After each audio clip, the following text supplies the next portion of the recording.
Tecnologia que trouxe pra gente as bets perigosíssimas. Nosso convidado muito especial, diretamente do Pará, é o Padre Patrick, que conquistou milhões de seguidores nas redes sociais, com seu bom humor, carisma e uma fé contagiante. É uma das principais vozes da evangelização digital no Brasil e tem se posicionado com coragem sobre temas que impactam muitas famílias. Recentemente, ele participou da CPI das apostas esportivas no Senado, onde ele revelou ter recusado propostas milionárias de plataformas de jogos.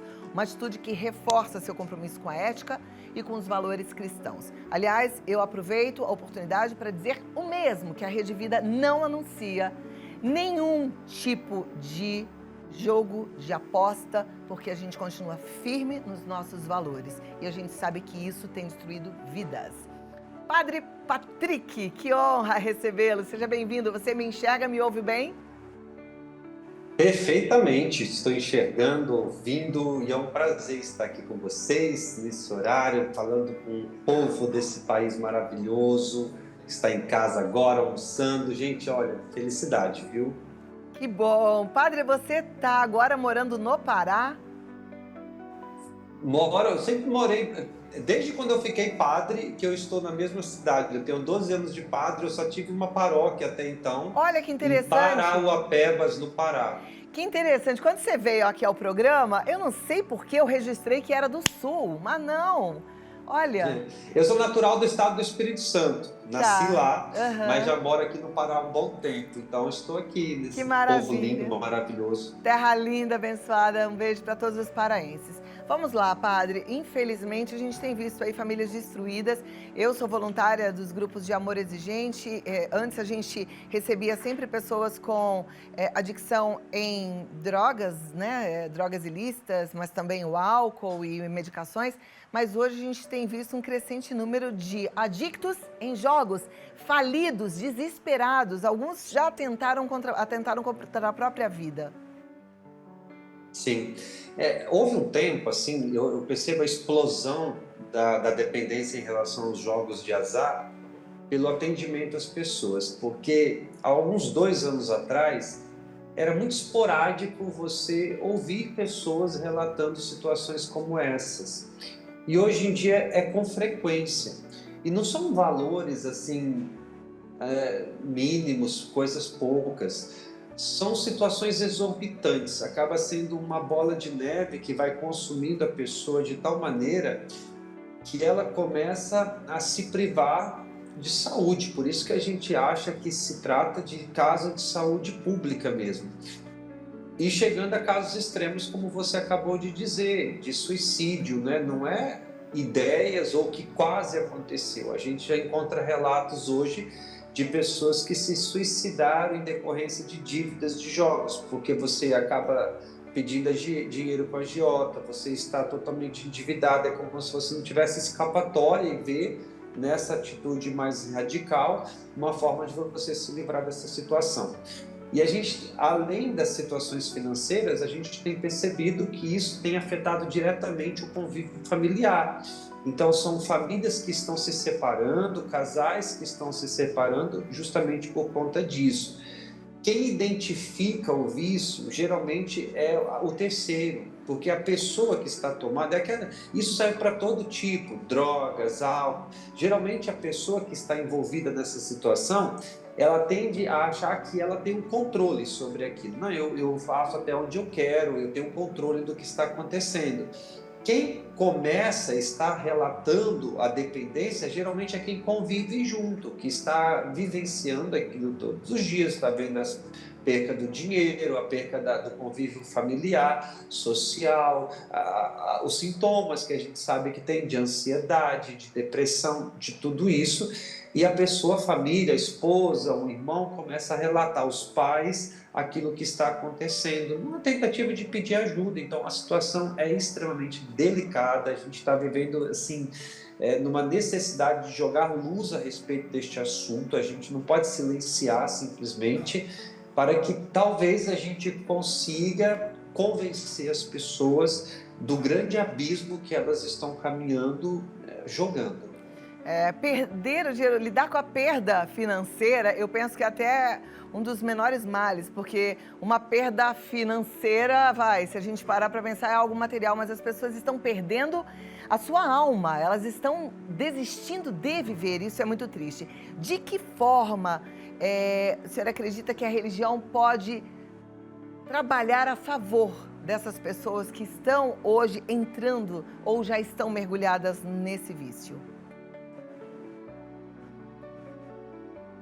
Eu acho que a fé, a religião, ela é um farol neste mundo sombrio e escuro.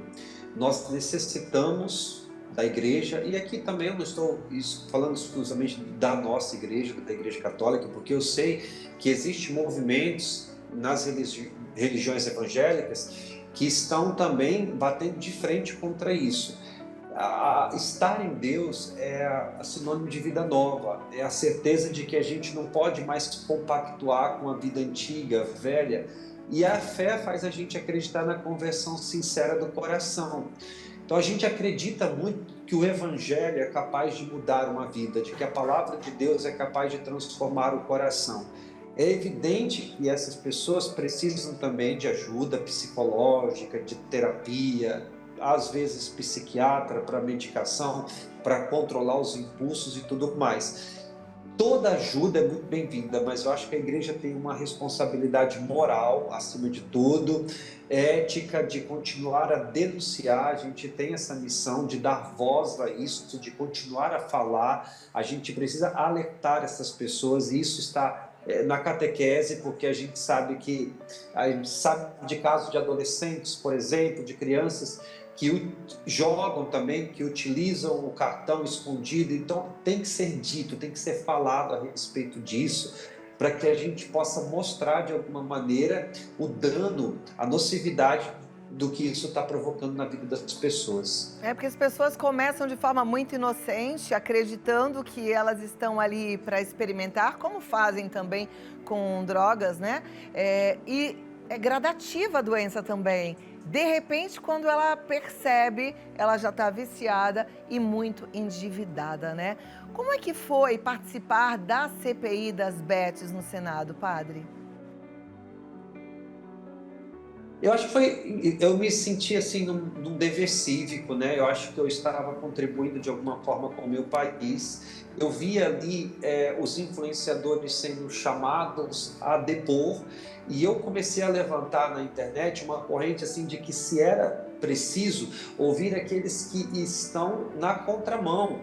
Eu falei isso, eu não sou o único ali, existem várias outras pessoas que estão na internet que se recusam veementemente a divulgar jogos, né? E são pessoas de nome nacional que falam a mesma coisa que eu estou falando também. Então acho que era uma necessidade de ouvir. E eu, como padre, principalmente, porque estou em contato direto com isso também e com o estrago que isso está provocando nas pessoas.